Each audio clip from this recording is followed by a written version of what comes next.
Hello అండి, welcome to Banu properties. మంచి 2 BHK flat కొనాలనుకుంటున్నారా? ఈ రోజు నేను మీ ముందుకి కొంపల్లిలో మంచి 2 BHK ఫ్లాట్ సేల్ కి తీసుకొచ్చాను. చాలా తక్కువ ప్రైస్ అండి.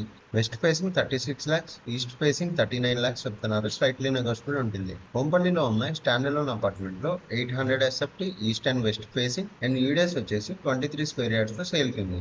ఎమ్యూనిటీస్ చూసుకుంటే car parking, lift, power backup, 24/7 bore and Manjira water, CCTV surveillance తో ప్రొవైడ్ చేస్తున్నారు. Conveniently located to schools and colleges, malls, hospitals ఇవన్నీ జస్ట్ 5 km ట్రావెలింగ్ డిస్టెన్స్ లోనే ఉన్నాయి. లో బడ్జెట్ లో మంచి హౌస్ కొనాలనుకున్న వాళ్ళకి ఇది ఒక మంచి ఆప్షన్ అని చెప్పుకోవచ్చు. ఇంత తక్కువ ప్రైస్ లో ఇంత మంచి ఇల్లుని మిస్ చేసుకోకండి. ఎవరికి ఎటువంటి కమిషన్ చెల్లించకుండా స్క్రీన్ పై కనిపిస్తున్న ఓనర్ నెంబర్ కి కాల్ చేసి విజిట్ చేయండి. డైరెక్ట్ ఓనర్ ప్రాపర్టీ కోసం చూస్తున్నా, కమింగ్ డేస్ లో తీసుకోవాలి అనుకున్నా, భవనం ప్రాపర్టీ పేజ్ ని ఫాలో చేయండి.